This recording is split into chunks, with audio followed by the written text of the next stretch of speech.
नमस्कार, आप देख रहे हैं वन उत्तर प्रदेश। मैं हूं आपके साथ हर्षदा जोशी। आइए नजर डाल लेते हैं इस वक्त की हेडलाइंस पर। सीएम योगी आदित्यनाथ का उत्तराखंड दौरा, पैतृक गांव में मां से लिया आशीर्वाद तो नाते रिश्तेदार और परिजनों से की मुलाकात। पारिवारिक कार्यक्रम में हुए भी शामिल।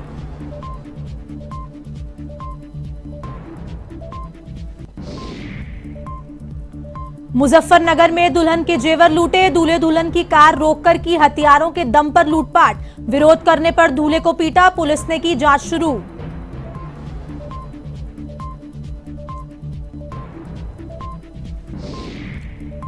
प्रयागराज पुलिस को मिली बड़ी सफलता, सामूहिक हत्याकांड के आरोपियों पर कसा शिकंजा। मुठभेड़ में 3 को लगी गोली, 7 गिरफ्तार, हत्या की कई वारदात की कबूल।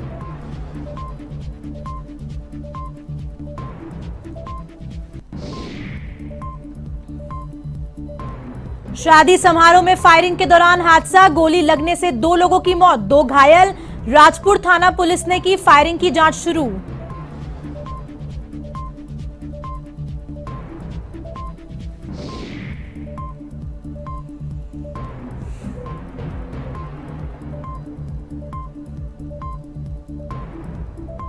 रायबरेली में बीजेपी नेता के गुर्गों की दबंगई आई सामने, बिजली विभाग के कर्मचारियों और अधिकारियों को बनाया बंधक। पुलिस ने की मामला दबाने की कोशिश से भड़के कर्मचारी।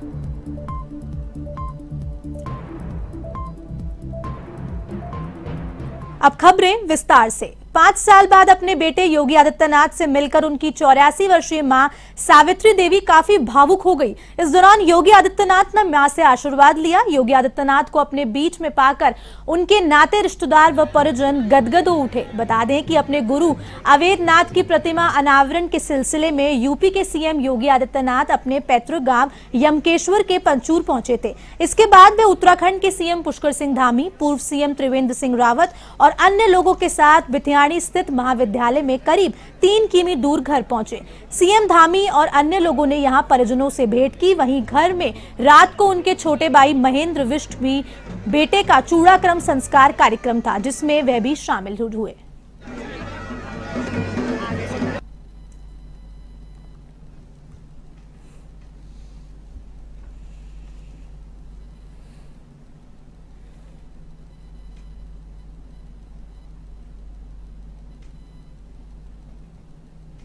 डांडा दंडाने में है और ये हमारे पंचूर गांव के आदित्यनाथ जी हैं। हमें बहुत खुशी होती है। हमारे इलाके में मतलब हम कहीं भी जाते हैं तो बेझिझक होकर जाते हैं कि हम आदित्यनाथ के गांव के हैं। उनको हम अपना भाई या अपना बेटा, अपने मतलब करीबी गांव के मानते हैं और हैं। हमें उम्मीद है उनसे कि वो मतलब जैसे विकास यूपी में किया है ऐसे ही उत्तराखंड में करें और हमारा उत्तराखंड का विकास हो।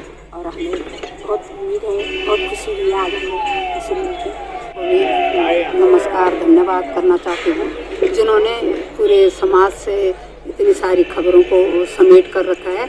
और आज का दिन तो इतना खुशी का दिन है हमारे लिए कि पूछो ही मत। हमारे योगी आदित्यनाथ इतने सालों से यहाँ पर आए हैं और माँ को मिलने जा रखे हैं। बड़ी खुशी हो रही है। इतनी खुशी हमको हो रही है तो माँ को तो कितनी हो रही होगी। और विकास का जो वो है वो तो बहुत ज़्यादा विकास की तरफ है हमारा उत्तराखंड। योगी जी के और मोदी जी के कारण विकास ही विकास का वो है। मतलब दिन प्रतिदिन विकास होगा। मंगलवार को कोरोना के सबसे ज्यादा मामले सामने आए। तीसरी लहर के बाद ये अब तक की सबसे बड़ी संख्या है। 24 घंटे के भीतर प्रदेश में 335 कोरोना संक्रमितों की पुष्टि हुई, वहीं 265 मरीज रिकवर भी हुए हैं। इसी के साथ प्रदेश में कुल एक्टिव केस की संख्या 1687 हो चुकी है। इस दौरान महज 92,726 सैंपल की जांच हुई है। सबसे ज्यादा केस गौतम बुद्ध नगर में रिपोर्ट हुए हैं। यहां 170 पॉजिटिव केस आए हैं। आपको बता दें कि वहीं आपको बताते चलते हैं कि वहीं गाजियाबाद में 74 और लखनऊ में 13, मेरठ में 11, आगरा और वाराणसी में 9 और कानपुर नगर में 8 केस रिपोर्ट हुए हैं। वहीं एक दिन में 92,726 सैंपल की जांच भी हुई है। इससे पहले बीते सप्ताह ही सीएम योगी ने टीम 9 की बैठक में डेली टेस्टिंग काउंट को बढ़ाकर 1.5 लाख तक ले जाने के दिशा निर्देश अफसरों को दिए थे।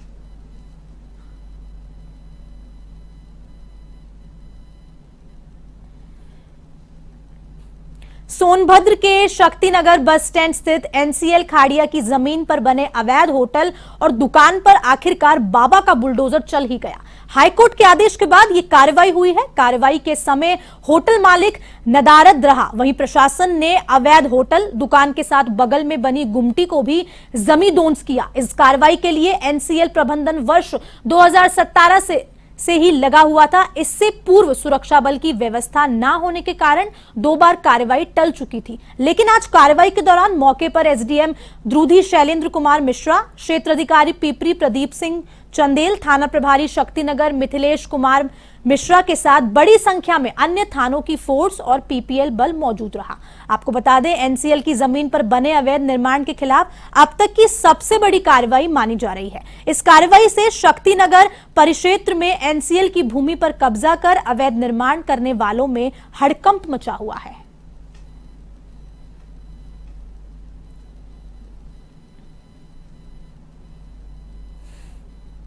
खबर यूपी के मुजफ्फरनगर से है, जहां सिकरेडा गांव में कुछ बदमाशों ने दूल्हे की कार को रोक लिया और कार में बैठे सभी लोगों के साथ गाली गलौज करते हुए मारपीट कर दी।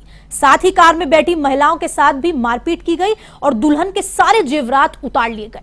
आपको बता दें, पीड़ित परिवार ने थाने में रिपोर्ट दर्ज करके बदमाशों के खिलाफ कार्रवाई करने की मांग भी की है।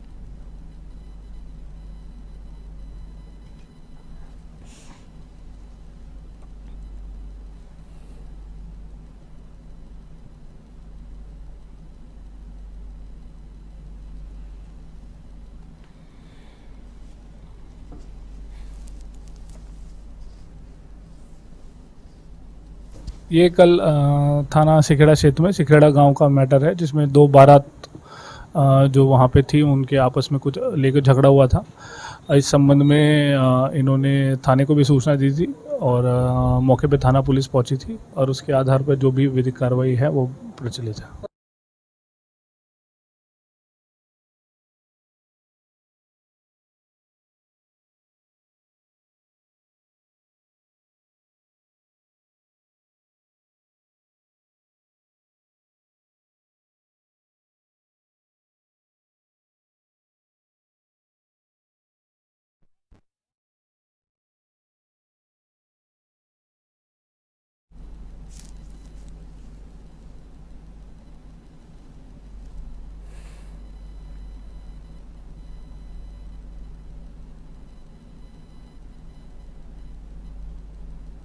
स्वागत है।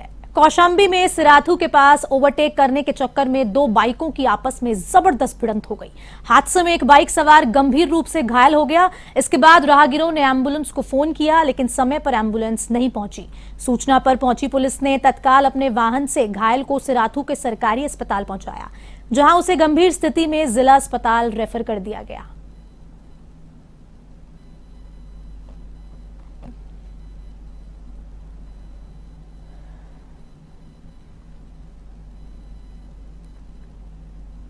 हापुड़ की धौलाना पुलिस ने चेकिंग के दौरान हुई पुलिस मुठभेड़ में गौवध निवारण अधिनियम में आरोपी को घायल अवस्था में गिरफ्तार किया, जिसके कब्जे से एक तमंचा, जिंदा और खोखा कारतूस और एक बाइक बरामद की। आपको बता दें कि पुलिस को इस अपराधी की काफी समय से तलाश थी। चेकिंग के दौरान पुलिस ने अपराधी को देखा और रोकने की कोशिश की तो उसने फायरिंग शुरू कर दी और भागने लगा। जवाबी फायरिंग में पुलिस ने अपराधी के पैर में गोली मारी और फिर उसे घायल अवस्था में दबोच लिया।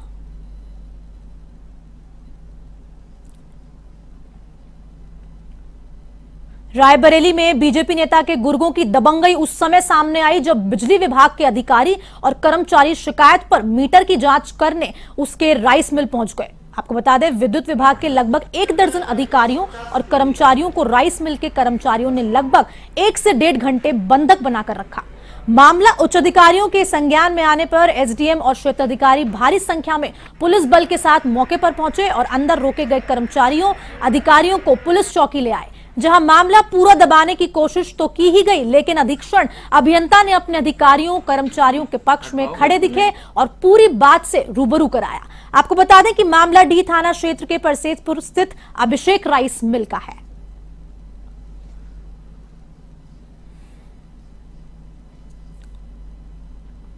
कानपुर देहात में एक बार घर की खुशियां उस वक्त मातम में बदल गई जब कलेवा के दौरान दुल्हन के पिता को हार्ट अटैक आ गया। मामला रसूलाबाद कोतवाली क्षेत्र के ककरारी गांव का है, जहां दुल्हन के पिता को हार्ट अटैक आ गया और शादी के मंडप पर ही पिता की मौत हो गई, जिसके बाद शादी की खुशियां मातम में बदल गई।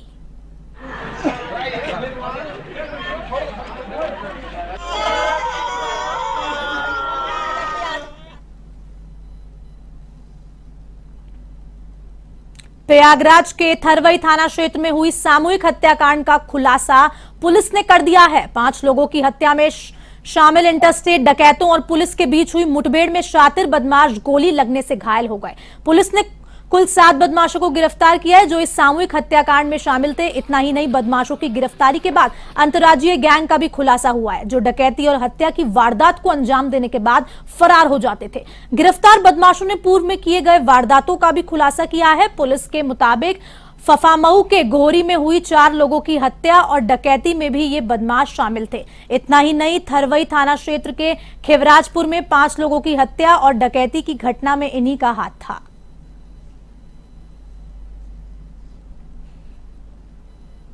चित्रकूट में एक शादी समारोह में भारी बवाल हो गया। मामला राजापुर थाना क्षेत्र का है, जहां बारात में हर्ष फायरिंग के दौरान 4 लोगों की गोली लग गई। इसमें 2 लोगों की मौत भी हुई और 2 लोग गंभीर रूप से घायल हो गए। जानकारी के अनुसार रायपुरा थाना क्षेत्र में इटावा महुलिया गांव से छीबो, जहां जयमाला के समय हर्ष फायरिंग की गड़गड़ाहट से पूरा गांव सहम गया।